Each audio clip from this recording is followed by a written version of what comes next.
Hey Internet, it's RJ. Welcome back. Thanks for tuning into the show today. Now, today's episode, we just turned over to a new quarter as well as a new year, so we must, in typical fashion, go over the credit card strategy I'm going to be using for the year to start. We will cover any approvals, denials, the changes. There were a few changes. Of course, what's on the radar to get maximum value. So, of course, if that sounds interesting to you, go ahead, press the subscribe button, and let's get to work. Now, yes, generally these are time-honored traditions to do quarterly, the cards that are in your wallet. Here, we've kind of changed into like what's the overall credit card strategy and approach. I don't think we need two separate videos. We can mush it all into one. So for those of you who don't know me, well, I guess first of all, this is the first video of the new year on the main page, so happy new year to you folks out there. So this is the strategies I'm going to be trying to make 2025 still a most profitable year. And if you don't know me, then I'm predominantly cashback player. I will do annual fee cards if it still makes me money, but for overall I try to avoid those and redeem for cash back. My goal every year is to get about $5,000 in credit card earnings, which encompasses intro offers and as well as points earned through spend. I cash them out at the end of the year. Still tabulating the 2024 totals, but that video will be out probably in a few weeks of how much I actually earned the past year. So with that, people get a kick out of this. Here's the old wallet. There's a link down below. There's an Amazon affiliate link down below if you're interested. This is where I keep all the keeper cards that I have. These are cards that I tend to rotate through and use. I don't carry this with me. It's just good for organization's sake. So people generally get a kick out of the wallet. But again, Amazon link down below if you are interested. I do appreciate that. So let's start with denials. It's easy because there were no denials, which is rare for me, I know, but I applied for 20 or so credit cards last year. By the time we made it to late summer, like July, August, I was getting denied for everything. So I was just like, all right, we'll just sit down and chill and kind of chill out and prepare for our final push, our final run in 2025. Not that I'm going to retire after this by any means, but as you'll see, there's only a handful of cards I think I legitimately need and have use for. So that's going to be the focus of getting those cards over 2025. So no denials. You would be proud of me though, because there were some chances to apply just for fun. There's chapters tools down below if you want to skip around, but for fun, for example, I opened up a BMO Harris account as I do every year, and a part of the requirements this time was to have a conversation with a banker. And so I had the conversation to get I paid out like $100 to do that part. And of course they offered me it wasn't going to be a pre-approval or anything, but they did offer me like their credit card. It was just $200. But I will sign up for anything. But I had to pass. I had the banker on the phone, which is helpful because there's no branch in my state. But I was like, no, I can't. I gotta wait. Gotta stay true. There's some cards that I need. Fifth Third called me up trying to get me to buy a credit card, which I would have done, except they don't offer intro offers, and the guy was trying to sell me on how good 1.67% was, but I told him to keep my number and call me back if they ever have intro offers. So there were times, but I think I got the Apple Card target at $300 offer, but they always deny me on soft pulls anyway. So anyhow, I abstained, stayed focused. So no denials, no approvals. There were some changes though. So our first change, the biggest change, or cancellation I should say, was the American Express Business Gold Card. Now, I don't make the keep or cancel videos anymore unless the decision is difficult or makes me think or there's a strategy option involved to it. Business Gold, I only got that for the high offer before they refreshed the card last year. I did get the white gold version just to have it. So that came up, phoned up and canceled. I didn't even use the coupons on that card. Once I hit the bonus, I just stopped using it. I couldn't be bothered to go to Grubhub or whatever options it was. And it's funny, when I canceled it, I said in the Sunday show, I phoned up and I could do the whole thing completely automated, which is a first for me. Many of you dropped comments like, hey, no, this isn't a new thing, which is cool. But, I didn't even get the option of like, hey, do you want a retention offer? Do we want to keep you? Which I didn't want a retention offer. If they offered me one, I probably would have taken it, but if it made sense, but I didn't want one. I was just very happy to be done with that card completely. So that card is canceled. Now, the other big change here is more of a sacrifice, if you will, and that is my U.S. Bank Cash Plus card has been sacrificed in classic Seto Kaiba fashion to bring out the blue eyes, and it became my U.S. Bank Smartly card. Smartly was dominated the second half of last year, really the end of the third and early fourth quarter, because that's a card. There's a base 2% card, but has the ability to get to 4% back. And the reason I sacrificed my Cash Plus card, by sacrifice I mean product changed it, is because one, there is no intro offer, cashback intro offer for Smartly. Number two, US Bank can be uptight on approvals. I didn't think I was going to get approved. And number three, they are known for offering super low credit limits. And this is going to be my catch-all card. The Cash Plus had $17,000 on it, a credit limit, so that's more than enough. So I was able to product change that.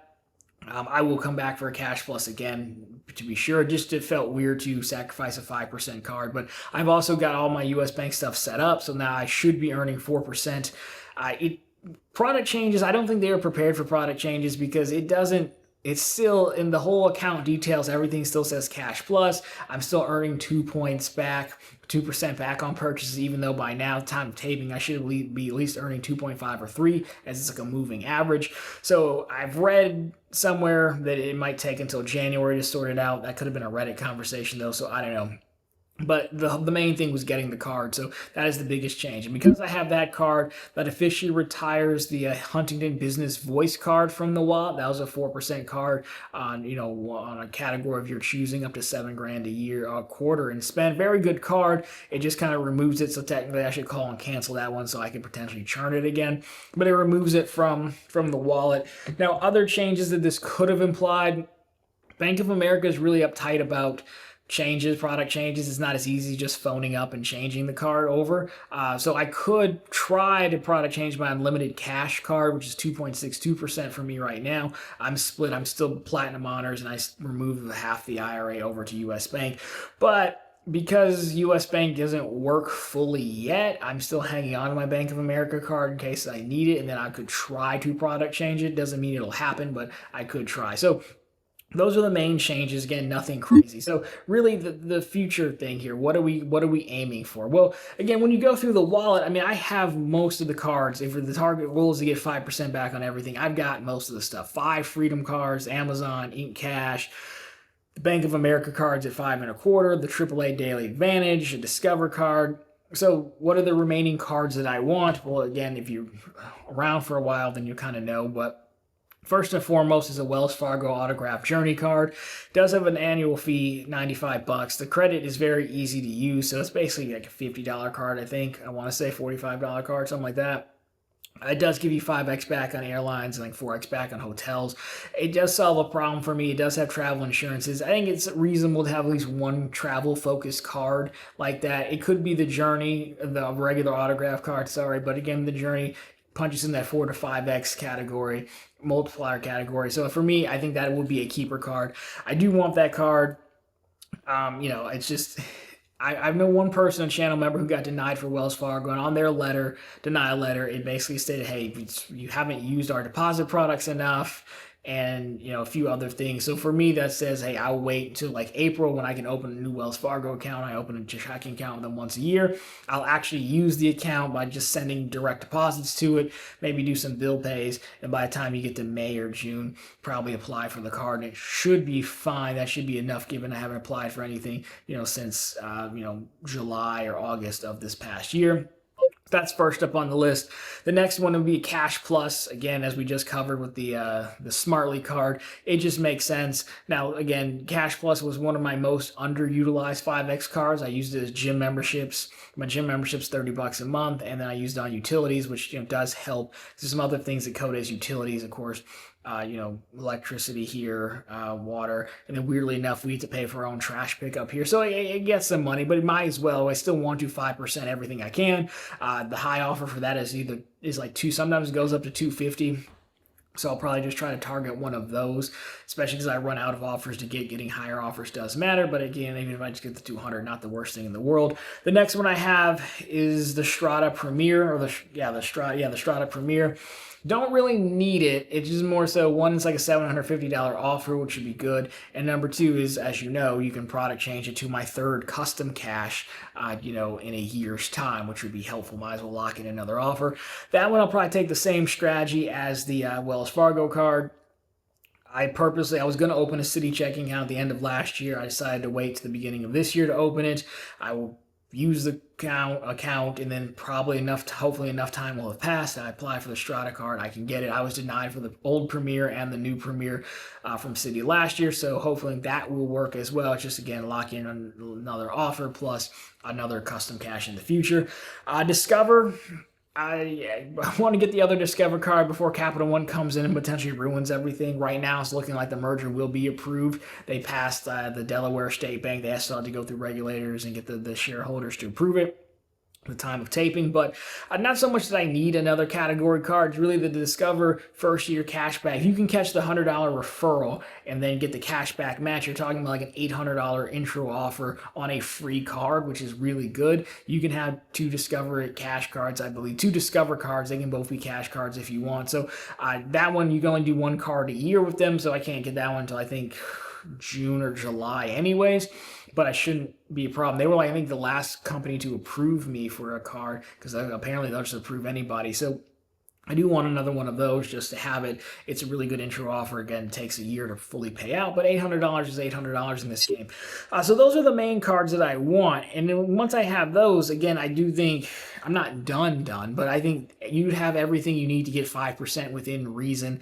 Anything else would be gold plate and sure, more custom caches. You could go get more Elan cards if you wanted. I tend to not care for those too much because of the redemption rules are kind of annoying, but you'd be like gold plating stuff at that point, which, I mean, I'll continue to do is I'll continue to apply for stuff, but that to me says, okay, you've now gotten your 5% covered everywhere you can. And of course, they're always going to come out with new cards, but like that's the goal. That's why it's like my final run. And then once I get those cards, then I'm just going to go back to applying for whatever I can get my hands on. Like, I don't really care. It goes back to can I get to $5,000 and more? I don't want to stop at $5,000. I think last year I made almost $9,000 in credit cards. I definitely don't want to stop. So I will just keep applying for whatever comes up. Like the Wells Fargo Signify card is a good intro offer if I can get that one.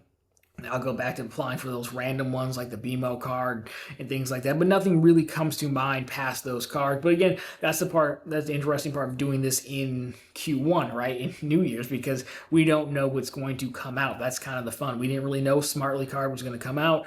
We didn't really know when the Strata cards were going to come out. We still think they owe us some cards. We still think Wells Fargo owes us a Premier card. Chase is, not that I could get Chase cards, but they've still been talking about, their Emerald and Palm line, for example. So there are still things in the works that we just don't know. But I assume U.S. Bank at some point will make another version of the Altitude Reserve under a different name.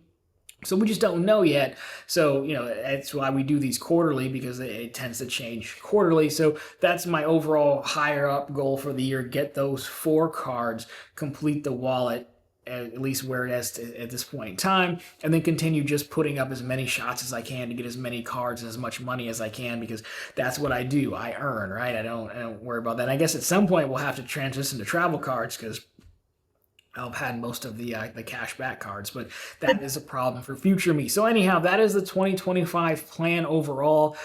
Strategy-wise, I think a lot of it's going to be just try to use the banking products a little bit more. We have seen those come up in the denial letters more. We have seen the banks look for, are you actually using your credit? Could you potentially be a profitable customer? So as a result, again, like the Freedom cards, I've tried to use multiple of them, let them report a balance and then pay them off. And I think that should be enough. You could always go through and start canceling some of the cards you don't use. You could try to lower your credit limits here and there, but I think using the product should be enough, and showing that you're a profitable customer should be enough. But again, we'll evaluate after the first application or two and see where we're at. And again, we could be changing the strategy somewhat. So there you have it. That's the plan, at least in Q1 of 2025. Let me know what I'm missing, what other cards I'm not considering. And of course, let me know your plans down below.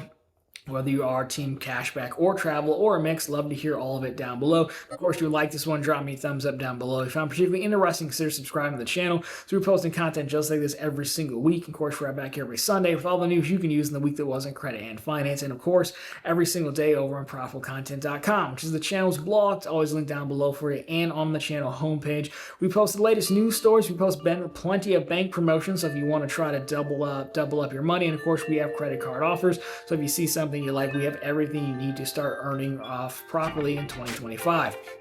Anyways, guys, that'll do it for this one. As always, thanks so much for watching. We'll talk to you very soon in the next one.